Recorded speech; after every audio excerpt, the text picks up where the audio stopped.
25 haftalik Andijondanman deb aytdilar. Ular nima uchun kelganlar? Homilada umuman suv yo'q. Ya'ni angioamnion deymiz, suvsiz homila kelyapti. Bu yerda anomaliya homiladami yoki ayolda suv ketganmi degan narsani o'ylaymiz va bularda tekshiruv o'tkazdik. Bir hafta yotdim. Yana o'ziga chiqdim. O'zgarish bo'lmadi. Antibiyotiklar oldingiz, Bu yoqqa keldik Toshkentga. Akushersiyaga borsak o'zi qilsak, nogiron dedi. Olib tashlanglar. Oyoq-qo'l hech qilib qoladi dedi. Nogiron demagan, nogiron bo'lib qoladi degan. Keyin keldikda qon tomiri anaqa 2 ta ekan dedi, 3 ta bo'lish kerak dedi. Toshmayda yotdim bir hafta. Baribir o'zgarish bo'lmadi. Suvingiz umuman qolmaganidan xabaringiz bor-a? Homila suvsiz yasholmaydi, уже orqada qolyapmiz o'sishdan. Umuman suvi yo'q, вообще suvi qolmagan, nol suv. Yurib urvatdilar kelgan. Bu homila suvsiz yasholmaydi. Voysa Breskrin deganman. Unda hammasi yaxshi dedi. Breskrin necha haftada? Dekabrda tushdim-da. Dekabrda bo'lsa, Yanvarda tushganimda shu suv yo'q deyishni boshladi. Ungacha suv kam deyishmadimi? Kam yemadi, hammasi yaxshi deb. Shularla ozgina o'zgarishlar bor ekanda, ko'krak qafasini уже egallab turibdi to'liq.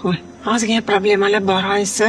Bekorga suvingiz yo'q emas ekan. Va sababi homilangizda ekanligini topdik. Pochkasi polikistoz ikkala tomonda. Bir yarim oydan beri ko'paymayapti. Ko'paymaydi bu, chunki pochkalar ishlamayapti aysi. Asal vohliroq qilganimizda siz unchalik qiynalmagan bo'lardingiz.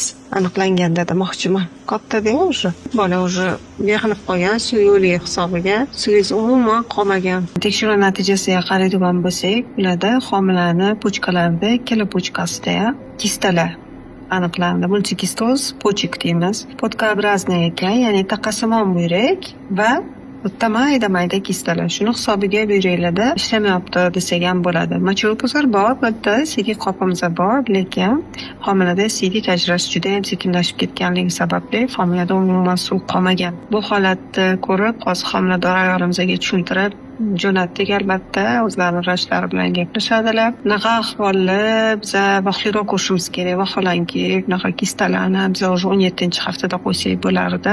Menimcha ozgina skriningga kechroq borganlar yoki o'tkazib yuborganlar skrining kunlarini va bu aniqlash biroz kechga surilgan. Mana shunaqa holatlar bo'lmasligi uchun skrininglar o'z vaqtida o'tishinglar kerak qizlar. Yurakdagi o'zgarishlar, umuman hamma narsadagi o'zgarishni vaqtida aniqlagan yaxshi. Bu homilamizda hozir qon aylanishi yaxshi bo'lgani bilan bu vaqtincha narsa. Yurakda уже kengayishda boshlangan, ya'ni kardiomegaliya boshlangan, yurakning atrofida suyuqlik yig'ishi ham boshlangan homila. Lekin qon aylanishi taqa yaxshi. Bu holatda faqat pochkada emas, boshqa joylarda ham o'zgarish bo'lishi mumkin, lekin suv bo'lmaganligi sababli biz homilani chuqur tekshiruvdan o'tkaza olmadik, ya'ni barmoqlarini sana olmadim, bolaning yuzlarini yaxshi ko'ra olmadim, chunki уже bola yig'ilib qolgan, suvsiz bo'lgani uchun bachadonga shunday yopishib qolgan devorlarga. Shunaqa holatlarni vaqtidan o'tkazmasdan ko'rishimiz uchun skrininglarni o'z vaqtida o'tishinglarni so'rab qolaman qizlar.